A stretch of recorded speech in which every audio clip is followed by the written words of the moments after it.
Well, there's another set of words. There's another piece of phrasing that America might not like.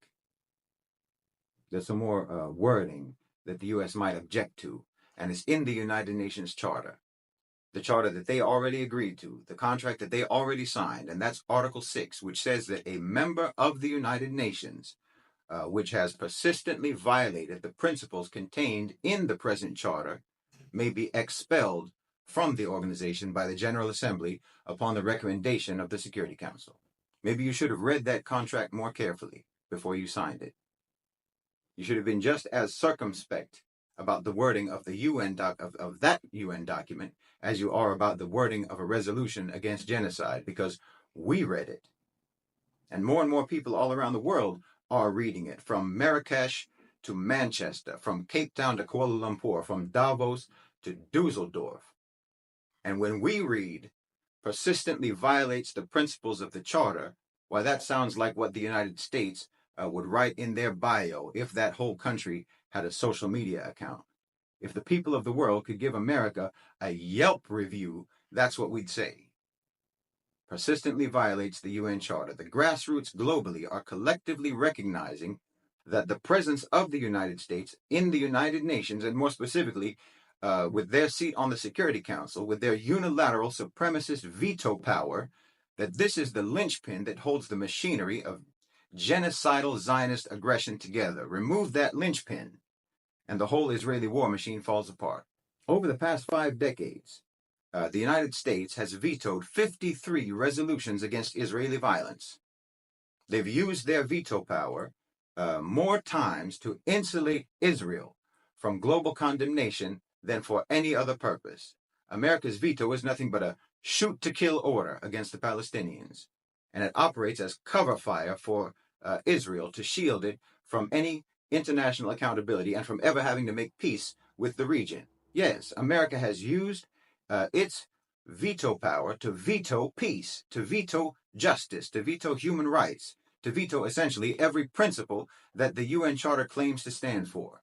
Why, you could make a case for persistent violation of the UN Charter, the UN Charter's principles by the United States, just by citing nothing more than their use of the veto. Never mind all of America's own crimes, or should I say the crimes that they committed directly, because you have their own war crimes, their own crimes against humanity perpetrated by the United States alone, and then you have all of the crimes that they commit via their proxies, such as Israel's crimes, because Israel's crimes are America's crimes, and everyone knows it. Israel's just America's henchman. The U.S. arms, trains, and funds them, and protects them, and covers for them. Why, it would be the easiest RICO prosecution in history if Israel and America were just run-of-the-mill mafia thugs. If Israel is being charged with genocide, then the United States should be right next to them in the dock with charges against them of conspiracy to commit genocide, orchestration of genocide, and profiting from genocide.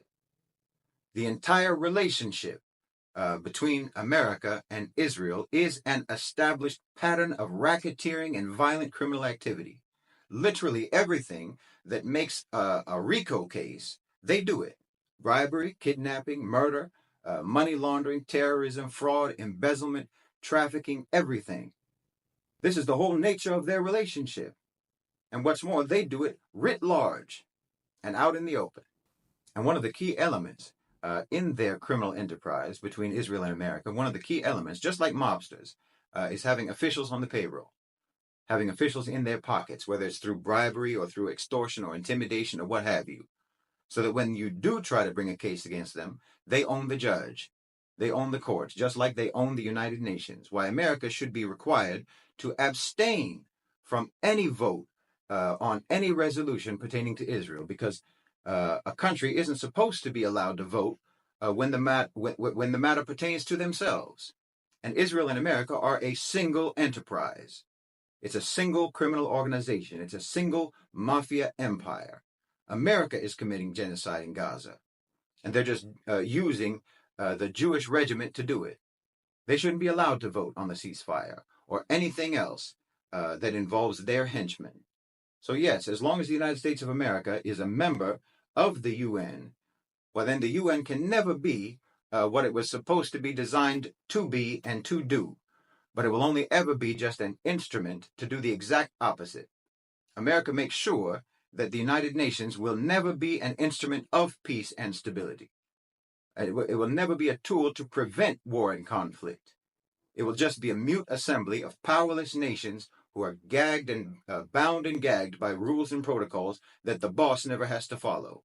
Helpless observers of American aggression and impunity.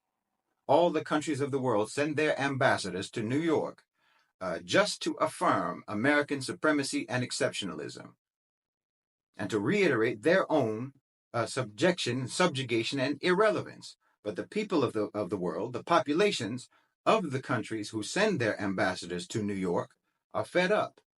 They're fed up and they're waking up. And like I said, we've read the UN Charter. We've read Article 6. We've read Article 5. We've read Article 4. And we've read Article 24. And we know perfectly well that the United States can be expelled from the United Nations. And that's what the grassroots globally is calling for. And if the UN decides that they are either unwilling or unable to heed that grassroots call, then I think it's going to become very hard to convince Global South countries to continue sending their ambassadors to the UN, because it will have shown itself to be an entirely captured and corrupted and colonized institution. If you can't enforce your own membership rules, if you can't eject from the UN and from the Security Council, the greatest threat to international security, if you can't even act to halt a genocide because the perpetrators of the genocide can overrule you in your own organization, well, then that's an organization that has no justification to exist.